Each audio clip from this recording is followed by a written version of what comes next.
түзүү менен. Кийинки экономикалык системабыз бул рынок экономикасы. Үчүнчү тиби экономикалык системанын рынок экономикасы. Рынок экономикасы же болбосо рынок системасы. Мында рынок экономикасында жанагы 3 маселе: эмнени өндүрүү керек, кантип өндүрүү керек, ким үчүн өндүрүү керек, рынок чечкен. Өндүрүү жана бөлүштүрүү рынок аркылуу чечилген, жүргүзүлгөн экономика рынок экономикасы болуп саналат. Демек бул жерде биз рынок жөнүндө дагы түшүнүк кирип атат. Рынок жөнүндө айта кетели. Рынок бул сатуучулар менен сатып алуучулардын мамиле жүргүзүүчү жайы рынок болуп саналат. Мына ушул рынокко өндүрүүчүлөр, рынок экономикасында жеке менчик ээлери өндүрүүчүлөр, башкача айтканда элге берилген жер дагы бүт байлык жана башка мүмкүнчүлүк, эркиндик рынок экономикасында өндүрүүчүлөргө берилген. Өндүрүүчүлөрдүн алдында ушул жанагы маселелер, 3 маселе булардын алдында туруп атат. Эмнени өндүрүү керек? Ар бир өндүрүүчү өзүнүн ишканасынын ачаарынын алдында эмне өндүрүү керек? Кайсы продукт рынокто эң керек, адамдын керектөөлөрүнө керектүү болгон? Аны кантип өндүрүү керек? Кандай технологияларды колдонуу керек? Аны кантип сатып алуу керек? Азыраак ресурстарды колдонуу менен көбүрөөк пайда көрүү максатында. Анан ким үчүн? Ким биздин продуктубузду сатып алат? Мына ушул маселелерди ар бир өндүрүүчүнүн алдында чечилет экен. Ошону менен бирге мында сатуу, сатып алуу түшүнүгү сунуш кылынат, пайда болот бул жерде. Демек, сатып алуу акчаны товарга алмаштыруу.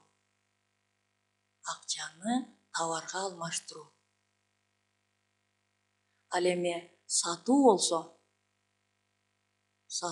тескерисинче товарды акчага алмаштыруу.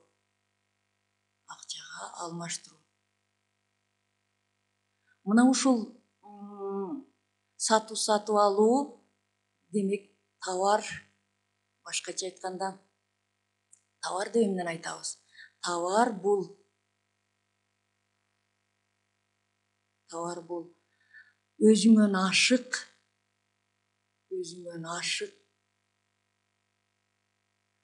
алмашуу үчүн, башкача айтканда же сатуу үчүн, алмашуу үчүн өндүрүлгөн продукт товар болуп саналат.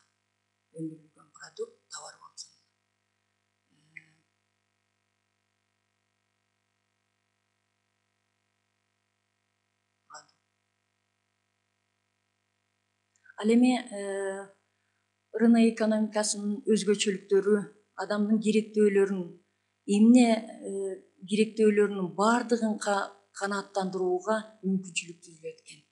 Адам Смит айткандай, улуу экономист Адам Смит айткан, көрүнбөгөн кол кандайдыр бир күч менен башкарып, адамдын керектөөлөрүнүн бардыгын күндүр түндүр каалоосун канааттандырууга мүмкүн деп айткан.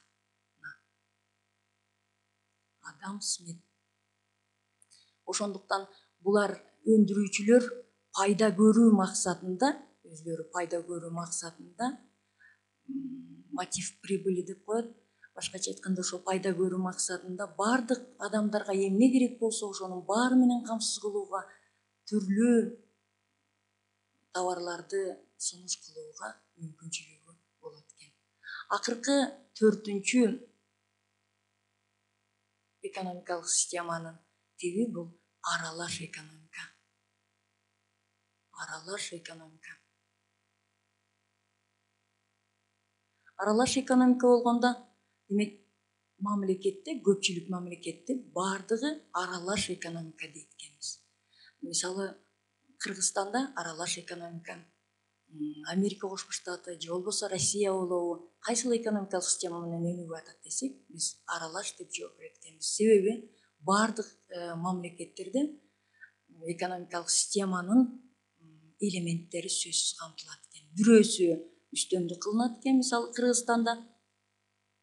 Кыргызстанда үстөмдүк кылган рынок экономикасы менен өнүгүп атабыз. Ал эми ошону менен бирге эле традициялык экономика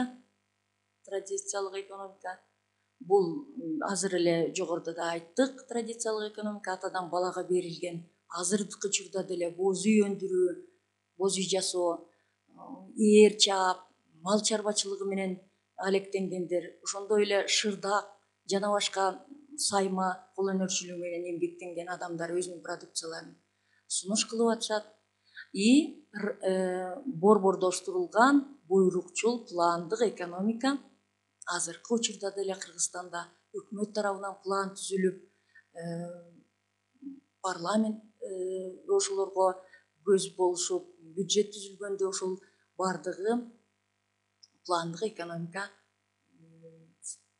өзүнүн ишин жүргүзүп аткандыгы көрүнүп турат. Демек, сабагыбызды жыйынтыктасак, экономикалык системанын негизги типтери үчөө, ал үчөө тең аралаш болот экен. Ошон үчүн акыркысы аралаш